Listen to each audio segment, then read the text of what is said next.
Alisha. I am 29 years old and I have been dealing with severe plaque psoriasis since the age of 7.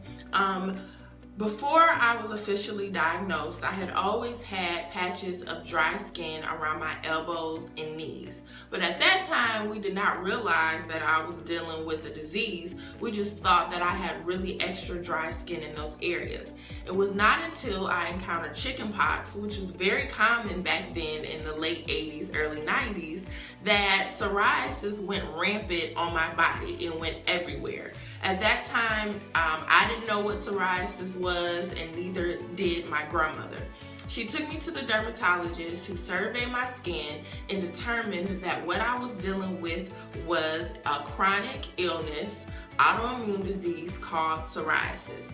At that time, I really did not have any initial thoughts because I did not realize how much this disease was going to play a role in my life. It wasn't until much later that psoriasis really started to affect me emotionally, mentally, my quality of life. It played a role in every single aspect. So, time that I faced adversity with this disease, which are many times, but I'm only going to talk about one. One that sticks out in my mind the most is this was during a time when I was very insecure about my psoriasis and very shameful. And I was in college and I was working at a call center at this time. So I tried to cover up as much as possible, long sleeves in the summer, long pants, closed-toe shoes, but unfortunately I still would have patches on my neck and on my hands, so there was only so much that I can cover. Well, one day I decided to go on a break, to go outside and just sit on the trunk of my car and just really enjoy the sun rays because it was really hot during that time. A gentleman walks up to me. He was an older gentleman, and at first, it was kind of lighthearted conversation, and I'm kind of thinking to myself, okay, where is this going? But I didn't want to be rude, so I continued to talk to him. So one thing leads to another. He looks at me and he says, you are a really pretty girl, but your skin is ugly. That's exactly, in those words, verbatim what he said to me. So I remember that panic feeling coming over me, emotions coming over me. First of all, in that moment I was thinking, darn it, he's noticed something that I was trying so hard to hide. I mean, I'm going the extra mile by wearing these hot shirts and long pants and doing all this stuff, makeup on my face, and yet he's still seeing what I was trying so hard to keep away from people. Then I thought about, I already feel unattractive because of this disease. And now here he comes basically adding fuel to the fire by saying, you're pretty, but your skin is ugly. So it was only kind of adding to the negative thoughts and views that I already had about myself. So, I told him that wasn't cool what he had said, and that you shouldn't say that to people. And he started going into about his mother-in-law and some medical issues she was having. But at that point I had blocked everything out because I was so hurt. So I left my car and I went in the bathroom, and I just remember crying. I was so hurt. It was like I had my heart broken, and I just cried. And I called my boyfriend at the time and talked to him about it, and I called my grandmother to talk to them about it. But it really hurt me, and it took me a while to really get over that moment. Now, totally different person, almost 7-8 years later. If I could go back to that moment, I would definitely explain to him exactly what psoriasis is and how it affects people emotionally and mentally, and how he should be a little bit more tactful on how he approaches people, as well as not saying anything to anyone at all if you don't know them like that, and if it's not helpful. So if I could go back, I definitely would handle that situation 100% different. I would not go to the bathroom and cry. Not today. So yes, although I have faced some really tough times with this disease, I have also had some really inspirational moments. One that sticks out in my mind in particular was participating in the Strawberry Festival pageant that happens in my hometown every year.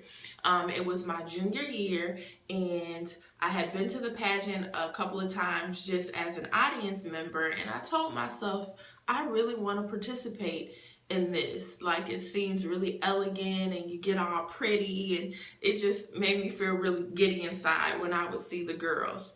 So the following year, which was my junior year in high school, 2004, I decided to participate.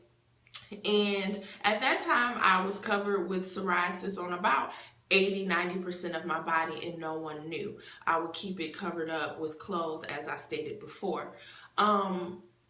With the pageant, it included a dance with the group, a talent, answering questions, and also a gown and evening wear part where you modeled. All the girls, of course, wore strapless or sleeveless dresses or spaghetti straps. So I knew what I was getting myself into, but in my mind, I was just like, I'll deal with it when I get there. Because honestly, I wasn't comfortable enough to show my skin, but I really wanted to be a part of this pageant. So to make a very long story short, it comes time to dress rehearsal. At this point, no one had seen my skin. This was the first time that we had wore our dresses. So I have this white spaghetti strap dress, and we were instructed to go change in our dresses. I was in the restroom, in the stall, literally having a mental and emotional breakdown. I was having an anxiety attack, and at that time I didn't know what it was until years later, and I learned what panic attacks and anxiety attacks and all that are. So my thoughts were racing, my heart was beating really fast, my hands were sweaty, I was feeling very uptight. I did not want to go out there. So finally, I took a couple of deep breaths, went out there. The whole time I was hiding my arms behind my back. I was going like this, trying to hide. I was like in the back. I didn't want anyone to see the condition of my skin. That night, I went home. My soul was in turmoil. I got into a huge argument with my aunt. She didn't know I was having a mental breakdown. She thought I was just being a teenager and having a nasty attitude, but I literally was having a mental breakdown.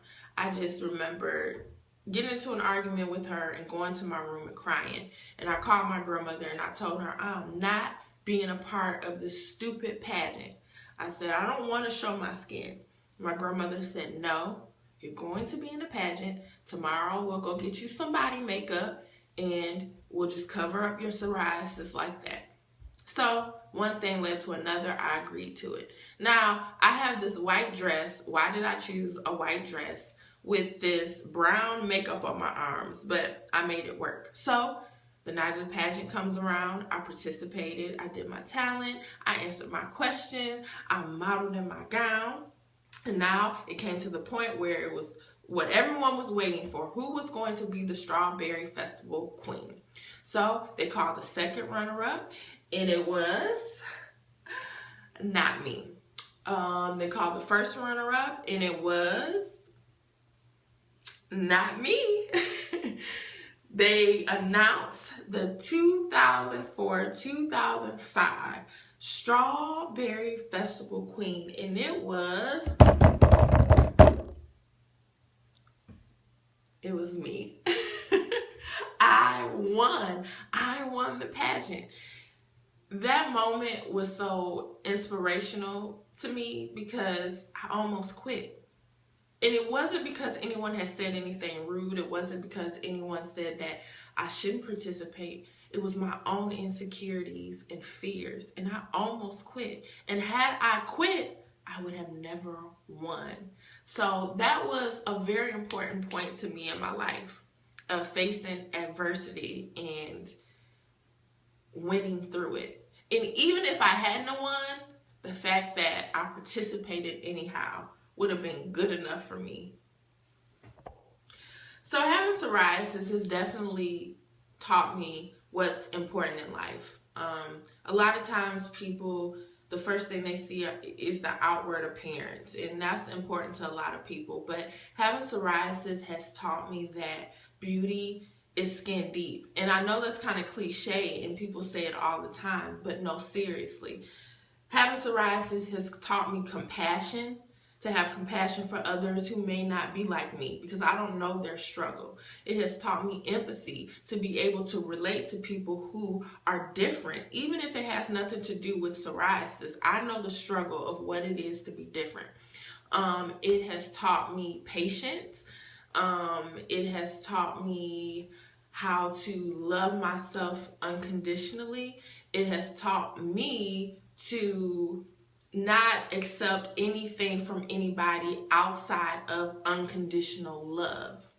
I've been at a lot of low points in my life, and I feel as though if a person can't love me at my lowest, they definitely don't deserve me at my best. And I have dealt with a lot of people who have loved me at my absolute worst, emotionally, mentally, disease-wise, whatever. So that's definitely a few tidbits that having psoriasis has taught me thus far. The advice that I would have for someone dealing with psoriasis, number one, is get with the National Psoriasis Foundation. That's imperative. They have all types of resources that a person with psoriasis can use, whether it's treatment, whether it's a conversation that you need to have with your doctor, or you need mentorship or a support group. They have all of that. They changed my life. It wasn't until I encountered the National Psoriasis Foundation that I became or sought the power and the ability to speak out and to tell my story. It was because of them in my first volunteer conference. And when you have a disease like psoriasis, a lot of times you feel alone and you feel ashamed because you feel like no one will understand what you're going through. Where the National Psoriasis Foundation has people who will understand exactly what you're going through. The other advice that I would give is definitely seek counseling and therapy if you're having some issues mentally and emotionally.